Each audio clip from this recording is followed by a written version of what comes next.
Una sa ating mga balita, tila lumalawak ang kontrobersiyang kinasasangkutan ni Vice President Jejomar Binay. Sa pagdinig ng Senate Blue Ribbon Subcommittee, ibinunyag ni dating Makati Vice Mayor Ernesto Mercado ang lupaing pagmamay-ari ni Binay sa Rosario, Batangas na may lawak umanong katumbas ng 6 na Luneta Park. Ang nasabing property ay mayroong umanong mansyon, British Palace Garden replica, man-made lagoon at air-conditioned piggery.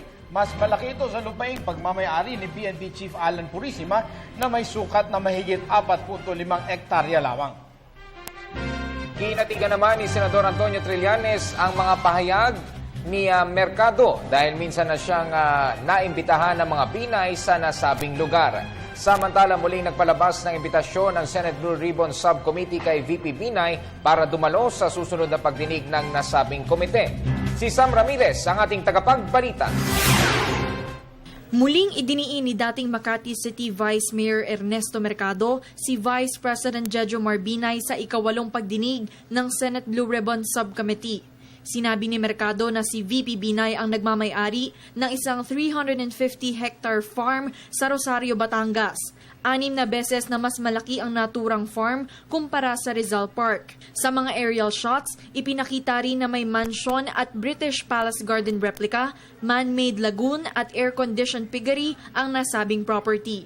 Alam po ninyo, ang pagkukumpara ka po nga dyan para maunawaan po ninyo, yung pong Luneta, meron po yung 58 hectares pag ginugel din nyo. Katumbos po yan ng 6 na Luneta. At kung ikukumpara naman po natin sa Cubao, Araneta Center, 10 laki po ng Cubao sa Araneta Center ang laki niyan. At kung ikukumpara naman po natin sa isang syudad sa Kalakhang, Maynila, katulad po ng San Juan City, kalahati po yan ng San Juan. Isang agritourism park ang naturang farm. Kilala ito ngayon bilang Sunchamp at ito'y pagmamay-ari ng Greenergy. Inilunsad lamang ang nasabing parke ngayong Agosto. Ayon pa kay Mercado, ang Hillmarks Construction Company rin ang bumuo ng parke.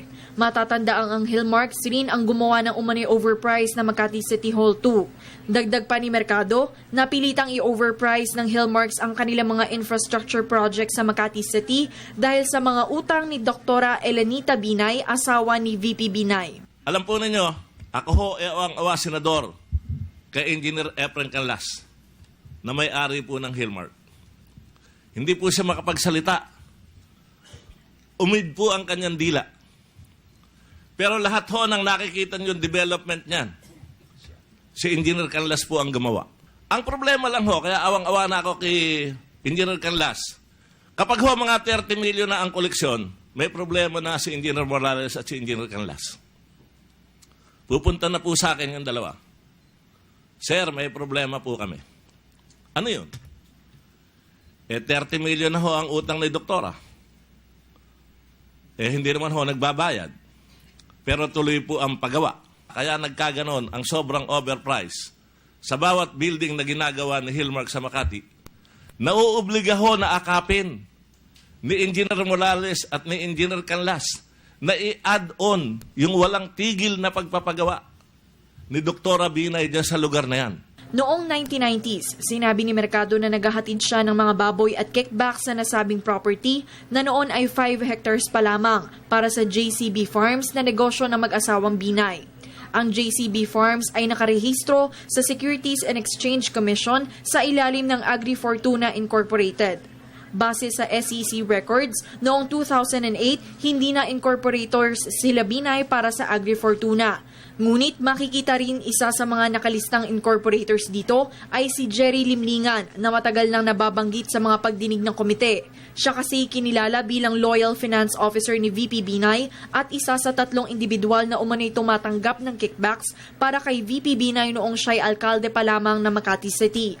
Ipinakita rin ni Senator Antonio Trillanes IV ang koneksyon ng kasalukuyang nagmamay-ari sa Sunchamp sa pamilya Binay. Nung tinignan natin yung Greenergy website, nakita natin yung mga officers niya.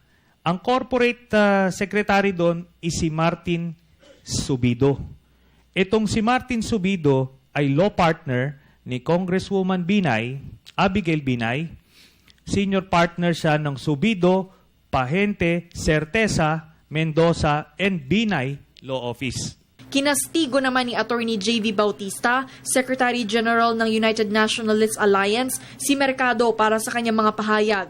Itinanggi rin niya ang mga akusasyong gumamit si VP Binay ng mga dummies upang itago ang ilang mga yaman. Dagdag pa ni Bautista, hindi naman itinatanggi ni Binay na siya'y nagmay-ari ng JCB Farms. Palagay ko to si Mr. Mercado, mabuti to, gumawa na lang ng script eh. Meron pa siyang presentation, may video pa siya. Dapat, I think he's in the wrong business. He should be a script writer. Maliwanag naman lahat ng papeles nito eh. It's not in his salin, so he does not own it. Kung ini-insist nila na siya owner, i-prove nila. Nagdesisyon ang subcommittee na ipagpatuloy nila ang pagdinig hinggil sa umani overpriced na Makati City Hall 2 at magpapadala silang muli ng formal na imbitasyon kay VP Binay. Magpapalabas din ng subpoena duces tecum ang komite para kay Hillmark's Chairman of the Board Engineer Efren Canlas at Greenergy President at CEO Antonio Chu. Para sa Telebisyon ng Bayan, Sam Ramirez.